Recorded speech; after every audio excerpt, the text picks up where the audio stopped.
Sì, è ormai giunto al terzo appuntamento, la terza edizione di Incontri e Racconti, per la quale sono molto soddisfatto, anche perché in questi anni abbiamo portato a Farra di Soligo davvero degli ospiti illustri dal mondo della cultura al mondo della scienza, così come anche dello spettacolo e della TV.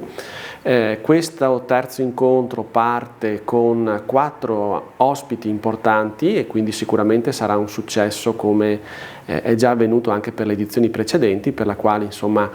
noi amministrazione comunale abbiamo deciso di investire per dare alla popolazione, alla cittadinanza che ormai partecipa numerosa, delle serate alternative, delle serate di cultura e delle serate anche di approfondimento. Quindi una edizione straordinaria, grazie anche alla collaborazione che si è instaurata con Adriana Rasera, che conduce questo, possiamo chiamare, piccolo festival, e grazie ovviamente anche agli sponsor che credono in questo progetto e che ci danno il supporto utile per questi eventi.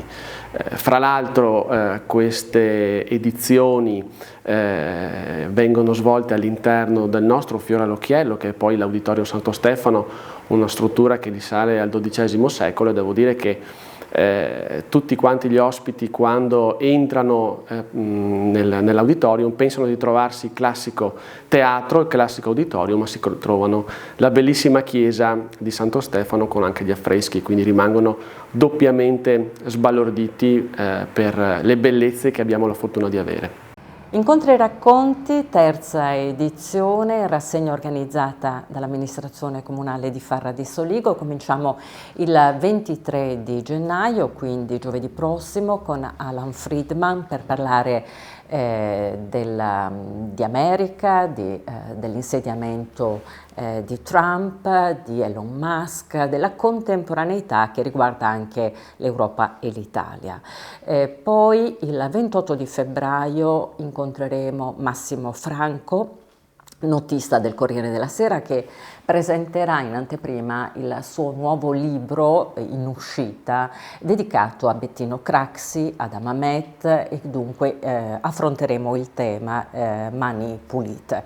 Ma tra marzo e aprile, con una data che non è stata ancora confermata, incontreremo Red Canzian, e dunque storico bassista dei Pooh, con il quale parleremo della sua vita professionale, e infine il 13 maggio Andrea Pennacchi, in arte El Poiana, volto notissimo della 7, perché partecipa ogni settimana a Propaganda Live, e con lui parleremo di Shakespeare in una chiave molto interessante, in chiave giallistica, perché El Poiana andrà alla ricerca del responsabile della morte di Romeo e Giulietta.